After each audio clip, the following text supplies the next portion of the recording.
Atenção, em 8 segundos, formação da rede de emissoras brasileiras.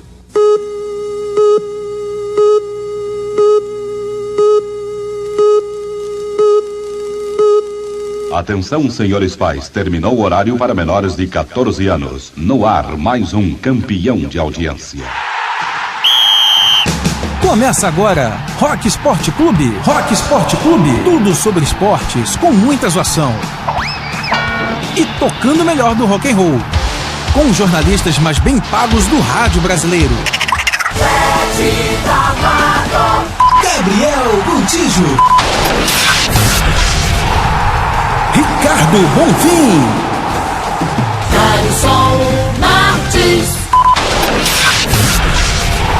Maurício Mau Mau e comandando geral,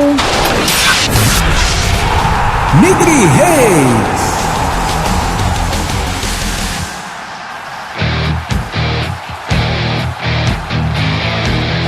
Acerte o seu aí, que eu arredondo o meu aqui.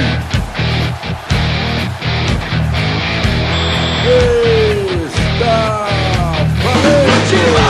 Mulher e rock and roll, meu Deus, como isso é bom! Futebol, mulher e rock and roll, meu Deus, como isso é bom! Oi no lance! Está começando mais um Rock Sport Clube. Estou com a companhia de Gabriel Gontijo, Maurício Mau Mau e Ricardo Bonfim. Direção geral, Franciele Martins. E hoje iremos falar do UFC, a despedida do Anderson Silva, né? Campeonato brasileiro e também uma análise sobre técnicos estrangeiros e técnicos brasileiros atuando aqui no país. Convido você a permanecer conosco nessa próxima hora para ouvir a melhor música, a melhor programação da rádio e ficar por dentro de todos os esportes com aquela pitada de humor. Mas agora, vamos de música. Rock Sport Clube. Rock Sport Clube. Rock Sport Clube.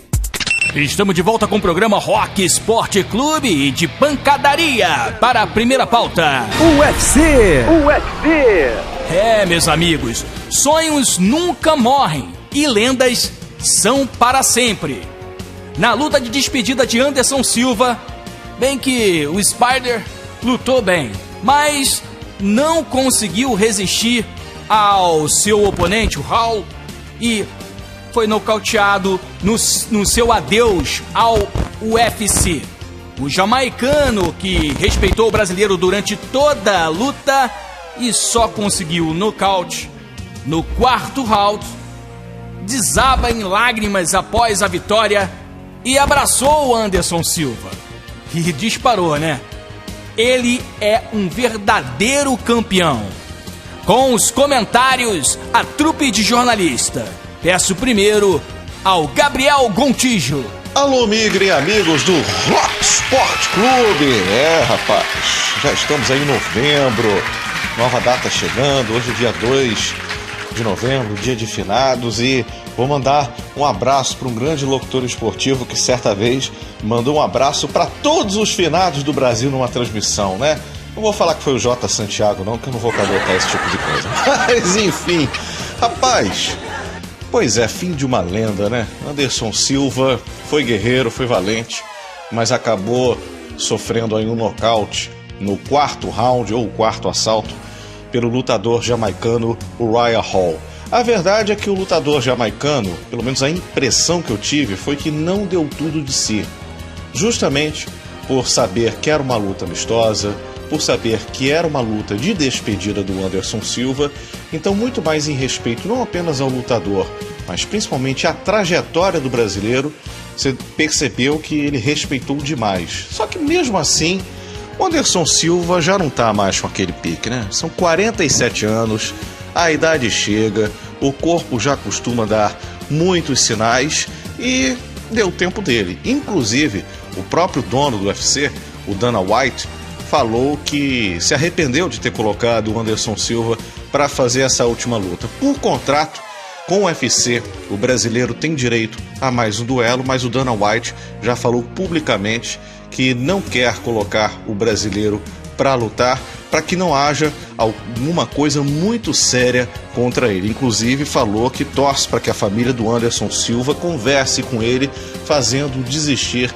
dessa última luta. Pois é, toda a história tem um fim. Anderson Silva foi valente. É bem verdade que de 2014 para cá, a carreira dele acabou sofrendo muito mais derrotas do que vitórias. Literalmente falando. Foi um brasileiro que ganhou o mundo através de suas lutas. A principal, ou melhor, as principais foram contra o Chael Sonnen. A primeira ainda em 2010, quando o Anderson Silva perdia a luta e faltando poucos segundos para o final, conseguiu uma virada espetacular e derrotou o americano por estrangulamento. E em 2011, com o aguardado duelo da revanche, que foi tido aí como a luta do século, onde o brasileiro massacrou o Chael Sonnen no segundo round por nocaute. São essas coisas que ficam na história. Anderson Silva, muito obrigado por tudo. É isso aí, Maurício Mal. Você que também é praticante de lutas, né? Você é um grande atleta de judô. Como que você viu aí a última luta do Anderson Silva, a despedida do Anderson no UFC? E aí, meus amigos, amantes do rock and roll e dos esportes, independente do resultado, né, da luta, o Anderson Silva foi o cara que transformou, né, mudou o patamar do MMA, na minha opinião. Principalmente para mim, que não acompanhava tanto, eu passei a parar, digamos assim, para assistir por causa dele. Então, independente de como foi a luta, o Anderson Silva deixou a sua marca no esporte, nas artes marciais, né? E aparentemente, eu não o conheço obviamente, mas parece ser uma pessoa muito bacana, um cara bem legal. Então é um orgulho, mesmo independente desse resultado aí final, é um orgulho que ele tenha nascido aqui no Brasil, e nós devemos enaltecer tudo que ele fez pelo esporte, né? Em nome do Brasil. Eu acho isso maravilhoso. É um cara que merece todas as homenagens. É isso aí, é uma lenda, né? Ricardo Bonfim, agora é com você, garoto. Fala, galera do Rock Sport Clube. A despedida de Anderson Silva foi realmente marcante, mas não da forma positiva como muitos pensavam, né? O Spider acabou levando um nocaute do jamaicano Uriah Hall, e isso, se eu não me engano, no terceiro round da luta, e aí acabou dando adeus ao UFC, não às lutas em si, né? Vale ressaltar, gente, que o Anderson Silva, se ele ainda quiser, ele ainda não anunciou a decisão de pendurar as luvas. Vai que ele possa voltar a lutar aí em outros eventos, né? Existem outros tipos de evento de MMA, até me fugiu agora os nomes, mas que o Anderson Silva ainda pode ter alguma chance, negociar talvez mais algumas lutas. Mas, ao meu ver, o Dana White, né, o dono do UFC, deu a declaração mais correta após a luta. Ele falou que ele mesmo acha que errou, né, ao forçar ali o Anderson a ter tantas lutas ainda, ele ainda ter dado tantas lutas assim para o Anderson. E eu concordo com o dono da franquia, do Ultimate Fight. Anderson Silva já deu o que tinha que dar na luta. Eu acho que ele pode migrar aí para uma carreira de comentarista, ou então, quem sabe, até poderia negociar com o próprio UFC uma participação como técnico de um daqueles reality shows de luta que eles fazem. Agora, como lutador já deu o que tinha que dar, e a gente viu isso contra o Uriah Hall. Apesar do Anderson ter feito aqueles movimentos tradicionais dele, né, ter brincado um pouco durante a luta, mas tomou 2 vezes 2 socos. O primeiro ele ainda conseguiu resistir, mas no segundo, quando caiu, o Uriah partiu para cima e não tinha como. O juiz paralisou a luta e deu a vitória para o jamaicano, que, vale ressaltar, foi muito respeitoso. Foi lá depois, logo assim que foi dado o nocaute, já foi lá, entre aspas, pareceu ali que ele pediu desculpa, pareceu que ele tava chorando, porque o próprio Uriah Hall admitiu que é muito fã do Anderson Silva, né? Então acredito que ele mesmo não queria talvez ter vencido aquela luta, queria talvez estender ali o último momento do Anderson no UFC até os juízes decidirem quem ganhava. Mas acabou que ele tá lá dentro do ringue, tá dentro do octógono, fez o trabalho dele e acabou nocauteando aí o Spider, que vai ficar sem dúvidas marcado como um dos grandes lutadores do UFC na história. É isso aí. Agora mudando de pauta, vamos falar sobre futebol. Solta a vinheta aí, Francelli. Futebol. Ô, Ricardo Bonfim, eu peço pra você comandar ainda o microfone, os comentários, porque eu quero saber sua opinião, né?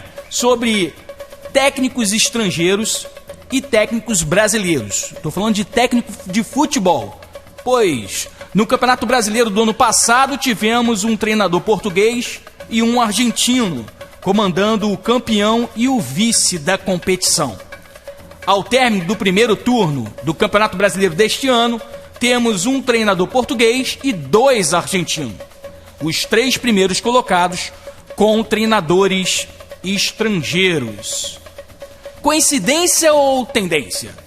Os treinadores brasileiros estão ultrapassados, parados no tempo? Com análise Ricardo Bonfim. Bem, essa polêmica de estrangeiros versus brasileiros é algo que tem muito a se analisar, né, gente? Não dá pra gente simplesmente chegar e falar que os técnicos estrangeiros são muito melhores que os brasileiros. Atualmente, estão tendo mais sucesso, claro, aqui no futebol brasileiro, né? A gente tem ali como os 3 primeiros colocados, se não me engano, o Internacional, que é comandado pelo Cudê, o Flamengo pelo Domenech e em terceiro lugar o Atlético pelo Sampaoli, né? Mas, por exemplo, o Palmeiras agora buscou um técnico estrangeiro, tá vindo aí mais um português, né? O Abel Ferreira, se eu não me engano. A gente ainda vai ver como é que vai ser o desempenho dele. O Vasco também buscou um português lá, o Sapinto, o Ricardo Sapinto. Mas, por exemplo, o Ricardo Sapinto vai ter um trabalho muito maior do que todos os outros 4, porque o elenco do Vasco é muito pior, né, comparado a Inter, Atlético, Flamengo e Palmeiras. Então a gente julgar o trabalho do técnico sem também olhar o elenco é complicado. Claro, o Sampaoli fez um trabalho ótimo com o elenco que ele tinha ano passado no Santos, mas vale ressaltar que o Santos começou a ter mais problema de elenco esse ano do que no ano passado. Ano passado, quando chegou o Sampaoli, o Santos trouxe reforços, o Santos trouxe nomes que o Sampaoli queria. O Jorge Jesus nem se fala, pegou aí um dos melhores elencos, talvez, da história recente do futebol brasileiro, que é o elenco do Flamengo, né? O Abel Ferreira, a gente vai ver como é que vai ser com esse elenco do Palmeiras, que não vem dando certo com ninguém, apesar de ser também um elenco fortíssimo. O Atlético Mineiro agora com o Sampaoli também se reforçou bastante. E o Cudê, que talvez ali é um melhor exemplo de trabalho, né? Porque o Internacional tem um bom elenco, claro, mas não fez contratações mirabolantes, trouxe diversos jogadores, não.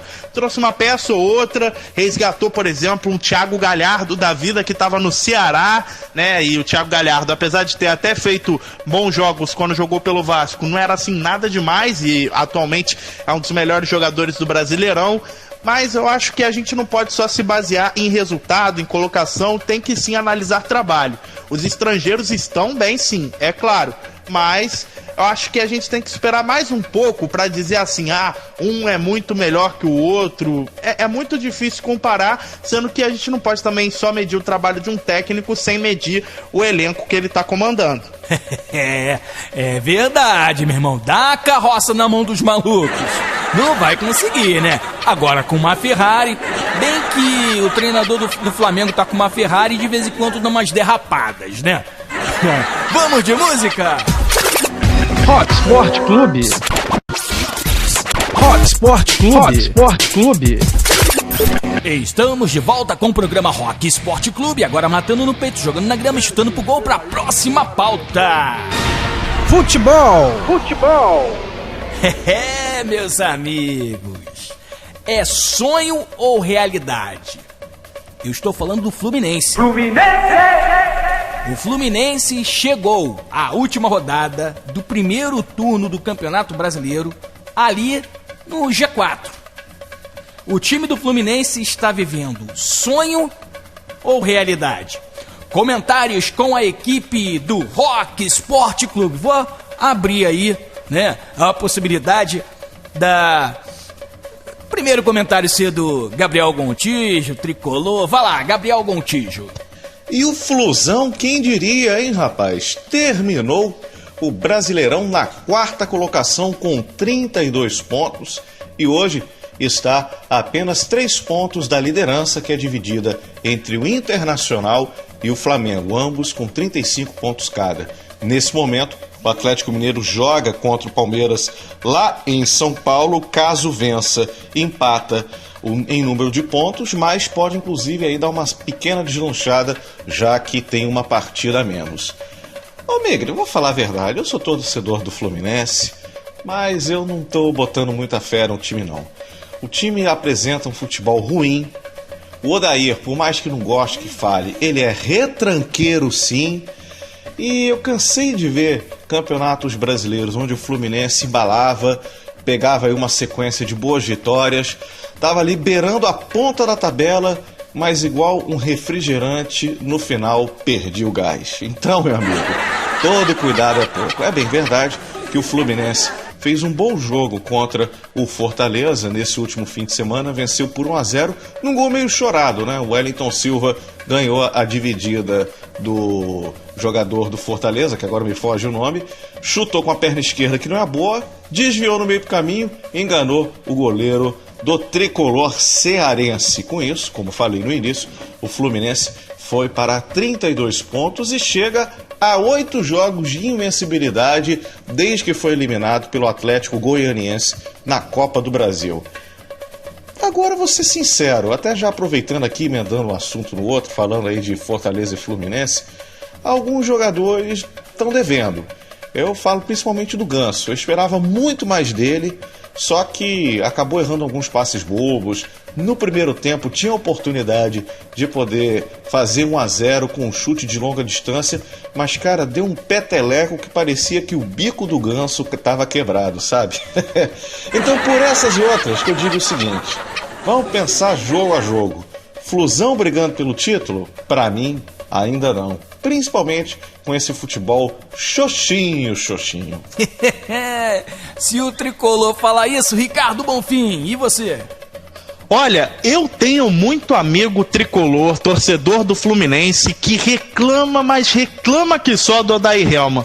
Mas, sinceramente, gente, não tem do que reclamar. Com o elenco que o Fluminense tem, o Odair Helman está fazendo um excelente trabalho. Uma prova disso é que conseguiu aí uma vitória no sábado sobre o Fortaleza no Castelão, quebrando a sequência invicta de Rogério Ceni sobre o comando do Leão do Pici.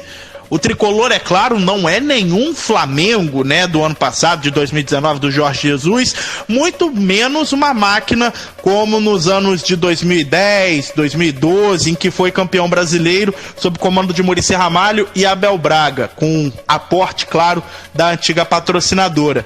Mas acredito eu que o Fluminense, pelo menos, garanta ao seu torcedor um fim de ano principalmente tranquilo, já que o Campeonato Brasileiro só termina em fevereiro, mas acho eu que talvez até dezembro o Fluminense já alcance ali a pontuação necessária para não se ver com qualquer risco de rebaixamento.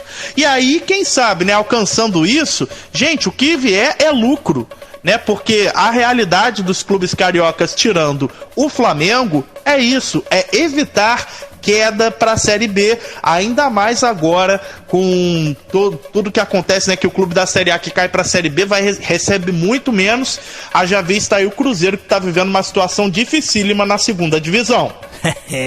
Agora vamos pegar aí os comentários de um flamenguista, né, Maurício Mal.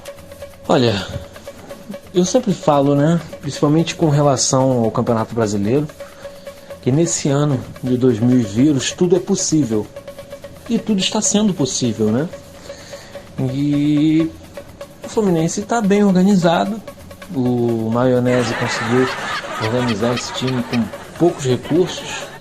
Eu me lembro de alguns comentaristas na época de Abel Braga no Fluminense. Sempre davam uma desculpa porque não tinha elenco, etc. E agora a situação é igual, só que o Maionese conseguiu dar um jeito. O Fluminense realmente não tem muito de onde tirar, extrair leite de pedra, né?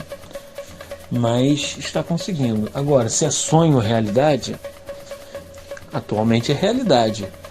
Agora, essa manutenção é que é difícil de acreditar, assim, né? Mas não é impossível, porque não tem nenhum time indo realmente bem, né? Você pode ver na ponta da tabela os tropeços de vários times. O São Paulo, que era um time super questionado e foi eliminado de quase tudo que participou, né? Deu essa paulada aí, enfim, deixa pra lá.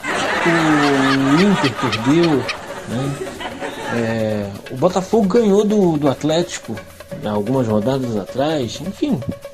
É um campeonato muito estranho, né? Esse ano está um campeonato muito estranho e é capaz da gente ver um time super estranho classificando-se. Super estranho com todo respeito, né? Um time que não se esperava nada, se classificando também para Libertadores. É possível sim. É isso aí, falamos do Fluminense, o time que está lá em cima, agora pega a classificação, coloca de cabeça para baixo, porque agora vamos falar do Botafogo. O que falar do Botafogo? O Botafogo vive um dos piores momentos de sua história. Resultados negativos, protesto da torcida e sem técnico, chegou a cogitar ter Montenegro à beira do campo contra o Cuiabá. Será que ainda dá para juntar os cacos e honrar a história gloriosa do Alvinegro? Com comentários Equipe Rock Sport Clube, agora com Maurício Momal. Olha, na minha opinião, os dirigentes do Botafogo só tem que ter em mente uma coisa: Botafogo, Flamengo, Largo do Machado, Catete, Glória. 4 estações, são 4 estações. De Botafogo a Glória são 4 estações. Só isso. Meu irmão. Tá resumida as estações do metrô. Vê se pode. Agora Ricardo Bonfim já fala sobre o momento do Botafogo, já pega também a última participação do time no Campeonato Brasileiro. Bem, após torcedores invadirem a sede de General Severiano, o Botafogo parecia que ia conseguir um bom resultado, mas acabou novamente cedendo um empate, dessa vez para o Ceará no Newton Santos no sábado, né? 2-2, e um resultado que deixa muito a desejar para a equipe do Botafogo, para o torcedor, principalmente, que já está ficando meio desesperado com essa situação, tanto que aconteceu ali, né, aquele protesto no sábado. A torcida do Botafogo foi para dentro de General Severiano. A gente ficou sabendo pelo menos que nada foi quebrado, não houve depredação, nem coisa parecida, mas ali já se mostra uma atitude de desespero perante um time que, por exemplo, até agora não tem um comandante definido. O Botafogo não conseguiu ainda fechar com um técnico desde quinta-feira. Alguns nomes vieram surgindo, entre alguns exemplos, o Lisca, que preferiu permanecer no América Mineiro, o Alexandre Galo, que teve uma reunião, outro nome que se falou é o Argel Fux, mas até agora não se sabe se ele realmente vai acertar com o Botafogo, se era especulação ou não. E aí fica no ar aquela pergunta, né? E o projeto do Botafogo S.A.? E os irmãos Moreira Salles? Recentemente o Felipe Neto, né, o youtuber, fez um desabafo ali, jogando todo o lixo no ventilador, né? Falando que os Moreira Salles também, apesar de todo o dinheiro que tem, apesar de tudo que falam, ainda não investem no clube mesmo para limpar as contas do clube, para fazer com que o Botafogo não vire uma empresa falida. O que se especula muito que vai acontecer se esse projeto não andar para frente. Vale ressaltar que o principal idealizador do projeto da Botafogo S.A. saiu. E isso, claro, reflete dentro do campo. O Botafogo fez uma partida mediana com o Ceará, teve alguns bons momentos sim, vale ressaltar, abriu o placar, depois tomou o empate, depois conseguiu logo fazer o 2-1 com o Matheus Babi, né? Abriu o placar de pênalti com o Honda. Vale ressaltar que o Botafogo perdeu um pênalti ainda com o Vitor Luiz, um segundo pênalti marcado a favor do Botafogo, e é claro que isso daí acaba influenciando dentro de campo, inclusive o próprio Vitor Luiz, após o jogo, deu uma entrevista bem forte, né, assumindo, né, a responsabilidade pelo resultado, por ele ter perdido o pênalti, que ele era homem para isso, para assumir, a decisão dele foi tomada errada. Falou também que não teve essa dele ter pedido para bater o pênalti, porque ele é um dos batedores, que na verdade o Honda, que é o primeiro batedor, falou com ele, vai lá, bate você agora, eu bati o outro, né? Pelo menos mostra que o elenco do Botafogo não tá rachado. Basta talvez um comando, né, de técnico, que a gente pode ver, na verdade, sendo mais exercido pelo recém-chegado auxiliar Lúcio Flávio do que pelo preparador de goleiros Flávio Tênios no banco, no jogo, que talvez o Botafogo consiga, assim, fazer um trabalho melhor do que vem acontecendo. É isso aí, o Gabriel Piscite Gontijo faz a mesma coisa, né? Fala do momento do Botafogo, já fala da participação dele na última rodada, já faz o pacotão já, barba, cabelo, bigode, essas paradas todas aí.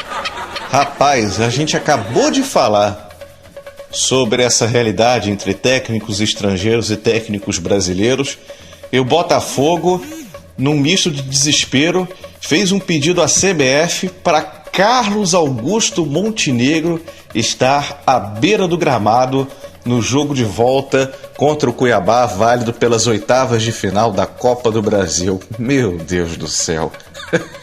Não basta o Montenegro dominar o clube. Não basta o Montenegro brigar aí com os irmãos Neto, Felipe Neto, Lucas Neto, os Moreira Salles, e impedir que o clube vire uma sociedade anônima, recusar com isso milhões de reais que poderiam ser investidos no clube na reestruturação econômica do já combalido cofre alvinegro. Aí vem o Montenegro querer incentivar o time à beira do gramado. Primeiro de tudo que, desde que o Botafogo foi campeão brasileiro, né, há 150 anos, há 25, eu pensei que tivesse mais tempo, mas enfim, há 25 anos que eu vejo essa figura do Montenegro. Pô, tá na hora de virar a página, né, cara? Tá na hora de mudar. Se o Botafogo quer mudar o seu jeito de fazer dinheiro no futebol, e principalmente dinheiro no clube, tem que mudar certas figuras, né? Aí não basta o Montenegro comandar o clube com mão de ferro, vai ainda colocar aí o dirigente à beira do gramado para motivar o time. Sinceramente, só digo uma coisa: vai a passos largos para falência. É só o que eu falo. E já que o assunto é Botafogo, deixa eu aproveitar aqui e falar um rápido gancho entre o jogo Botafogo e Ceará. Mais um empate, né? O Botafogo é o time que mais empata, impressionante. Como de fates! Dos 20 pontos conquistados, 11, mais de 50% dos pontos que o Botafogo conquistou foram de empate. Meu Deus do céu. E aí o último clube foi contra um Ceará. Um outro futebol xoxinho, como diria Jorge Ferreira. E aí ficou no 1-1. Como resultado, mais um empate. De empate em empate, o time acabou saindo da zona do rebaixamento.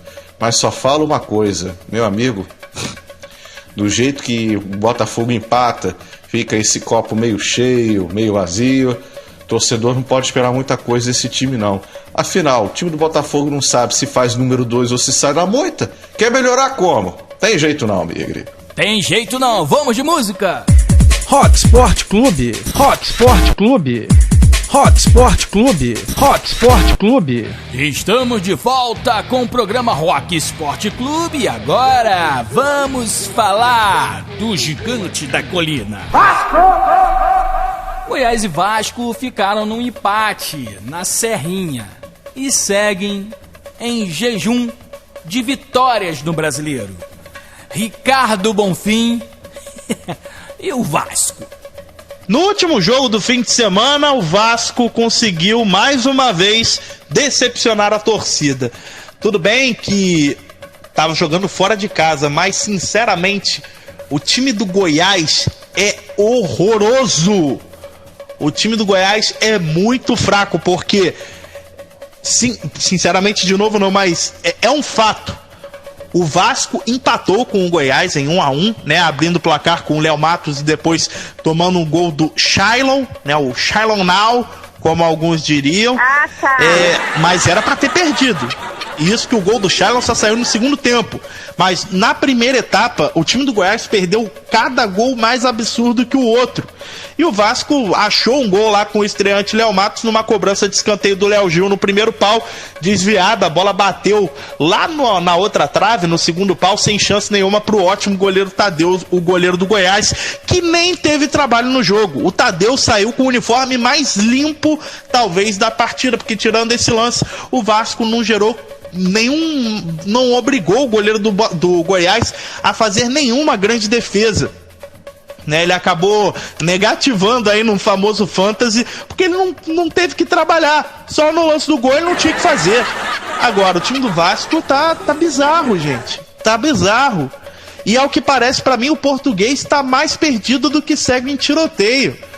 O Ricardo Sapinto, ele manteve Ribamar de titular. E aí depois, quando podia trocar, ele tirou o outro jogador e manteve o Ribamar, só que dessa vez ele botou o Ribamar aberto. Colocou o Felipe Bastos para jogar no meio campo. Felipe Bastos também entrou em outra velocidade, em outro tempo, né? Botou o Neto Borges no lugar do Henrique. Sinceramente, o que é 6 por meia dúzia na lateral esquerda do Vasco. A única alteração que ele realmente fez de boa, talvez, foi colocar o Benítez, né, que já estava há tempos para voltar para o time, né, finalmente se recuperou de uma lesão, no lugar do Carlinhos. Mas ainda demorou a colocar, né? Já tinha que ter colocado o argentino talvez logo na volta do segundo tempo, ou pelo menos com 10 minutos, 15 minutos de jogo. Mas não, segurou, Vasco tomou o empate, aí depois de tomar o empate, aí é que ele foi fazer as alterações na equipe. E aí que não dá. E o Vasco ainda me dá um azar de tomar um gol, que o cara errou o passe, o cara tava dando um passe pra trás, a bola desvia no Andrei, é como se o Andrei desse um passe de letra pro Fernandão, pro centroavante do Goiás, que bota pra dentro da área e o Shailon completa. O Vasco realmente não está com sorte neste Brasileirão, mas também não demonstra competência dentro de campo desde aquele início lá sob o comando do técnico Ramon Menezes, o que é muito preocupante para o torcedor vascaíno que ouve a gente no Rock Sport Clube. É, preocupante demais. Agora vamos falar do mais querido do Brasil, Flamengo! Irmão! Que era aquele maluco que tava no gol, meu? Eu não dou em pênalti, desgraça! O que aconteceu? Volpe brilha e São Paulo goleia o Flamengo em grande jogo no Maracanã. Vamos começar com a dor de cotovelo do flamenguista Maurício Momal. Ah, não. Desce pra lá. Vamos falar de coisa boa? Vamos falar da nova TechPix, a câmera mais vendida do Brasil. A TechPix possui 12 incríveis 12 megapixels. Com ela você pode tirar fotos, fazer filmagens, poderá utilizar a TechPix como MP3 player. Exatamente. MP4 player, ou seja, você poderá assistir seus vídeos na nova TechPix, a câmera mais vendida do Brasil. As outras bichas que morrem de inveja, querida. Você poderá ainda, pasmem, utilizar a TechPix como pendrive. Isso mesmo. Ai, que loucura! A TechPix não é só a câmera mais vendida do Brasil, é a câmera mais versátil do Brasil e você pode adquiri-la agora. Se você ligar agora e disser que está ouvindo o Rock Sport Clube, você vai pagar apenas a metade do dobro. Uou! É com você, amigo. Olha o desespero do flamenguista. Fez propaganda e a gente não vai ganhar nada por isso. É, né, mole não? Ricardo Bonfim. Sem dúvida, o melhor jogo e a grande surpresa do fim de semana foi a vitória de virada do São Paulo em cima do Flamengo no Maracanã, um 4-1 de chegar a dar pena do torcedor do Flamengo, mas claro, gente, falando isso de boa, tá? Porque o Flamengo não tava jogando mal. É por isso que eu digo assim de dar pena, porque não era pro Flamengo tomar um baile como acabou tomando no placar do São Paulo. Mas o fato de acabar perdendo 2 pênaltis, né? Um com o Bruno Henrique no primeiro tempo e o outro com o Pedro no segundo, acabou influenciando demais no resultado. Mérito total também do goleiro Thiago Volpe, do tricolor paulista. Mas o Flamengo perdeu aí uma grande oportunidade de, entre aspas, terminar o primeiro turno na liderança do campeonato, já que o Inter perdeu no sábado para o Corinthians. O Atlético Mineiro ainda vai jogar, ainda tem até jogos para jogar da primeira rodada que poderiam colocá-lo acima do Flamengo, mas não teria como realizá-los agora, ainda vão ser marcados, assim como o próprio São Paulo, que é um dos clubes que, se a gente computar aí os jogos que estão faltando, né, os jogos adiados, está sim na briga pelo título. São Paulo do Fernando Diniz, que parece finalmente ter encontrado uma cara. Botou ali uns meninos da base de Cotia, o time está se encontrando. O time do Fernando Diniz é um time que vai dar ainda muito trabalho, mas o Flamengo, acredito eu, que é um ótimo time e ainda sente ali também falta de algumas peças, uma Arrascaeta, né, um Diego, que seria ali um substituto imediato. Neste domingo jogou sem o William Arão e sem o Thiago Maia, apesar do menino João Gomes não ter feito uma má partida, mas faz muita diferença para a equipe rubro-negra. E aí acabou acontecendo o que aconteceu, né? Uma espécie de maracanazo rubro-negro com o 4-1 para o São Paulo, mas ainda tem muito campeonato pela frente e sem dúvida o Flamengo tá na briga aí por mais um título do Brasileirão. Meu irmão, acordei com uma dor de cabeça. Vamos lá, Gabriel Piscite Gontijo. Vai, Flamengo. Quê? Não foi não? Ah, tá. Não foi não. Entendi. Ah, mas segue o líder internacional, não é o Flamengo, não é? Mas era o Flamengo, não, queridão. Quê? Perdeu de 4. Ai, como dói! Levou de 4 de São Paulo. Piada pronta, né? O Flamengo levou de 4 do São Paulo. Olha, primeiro de tudo, o Vitinho, o que ele tá fazendo no time do Flamengo? Ele jogou muito bem contra o Corinthians. Tá, jogou alguma coisa contra o Júnior Barranquilla na fase final, no jogo final, melhor dizendo, da fase de grupos. Ponto. De resto, foi aquele Vitinho ridículo, burocrático, que quando pega a bola não sabe o que fazer. Bruno Henrique ontem não jogou nada. Bruno Henrique, inclusive, em 2020, está em outro patamar, abaixo do que ele rendeu no ano passado. E o único que tentou alguma coisa ontem foi o Pedro.